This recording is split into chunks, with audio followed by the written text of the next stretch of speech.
Hi guys, wanted to make this video to help you save some time and money. A while back my furnace went out. I had a dirty air filter. It's real bad.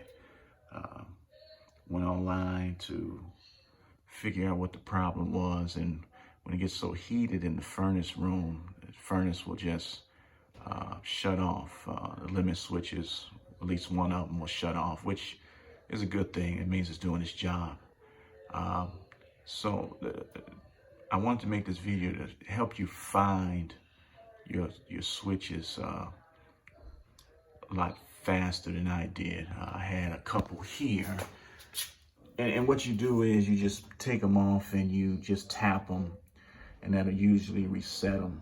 According to a couple guys I got the information from.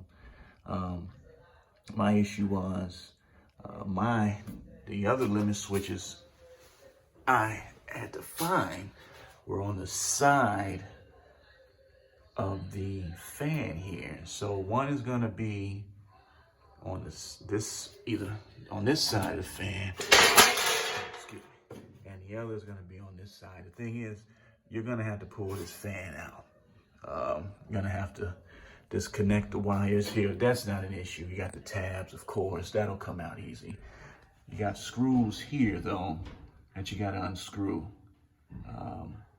Then you can pull this fan out. It's heavy. It's probably, I'll say 50 pounds. But once you pull it out, it's a good chance the limit switch on the right side is gonna be your problem.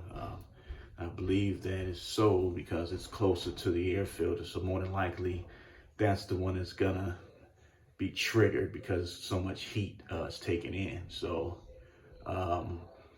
again, you wanna, it's more than likely the furnace overheats. It's a good chance that it stopped because of the limit switch. You know it's not the igniter because the igniter won't come on either. What'll happen is you'll see this motor. The motor will come on, the fan will blow, but you won't get any heat. So in your mind, it might be the igniter, which should be over here, I believe. But more than likely, that's not the case. So don't go out spending your money on an igniter. More than likely, you'll just have to tap all 4 limit switches. And again, they look like this, really. So you're gonna pull the fan out, tap them all, give them a good tap. But the issue is pulling out this fan. It's heavy. And if it's not the limit switches, you can always look at the legend here, and the legend will tell you exactly what the problem is. And that's how I found out, along with watching some guys on YouTube explain it. But a $1 filter caused the problem. Well, it wasn't actually the filter. The filter did its job. It was just in there too long. So my advice is, Menards, they sell filters for less than $1. Get 12 of them, change them every month. Those cheap ones, they work just as well. You just got to change them every month. But again, your limit switches will be here.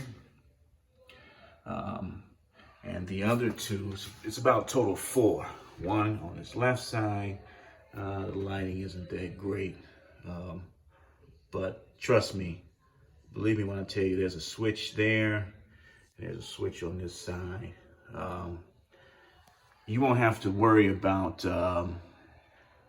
the electricity or anything like that, because not only, of course, you have your switch here that turns it off, but once you remove the door, this is another switch here that pretty much shuts off the unit. So if the door isn't screwed in properly, your unit doesn't get any electricity. So this is also like a switch there that gives it juice.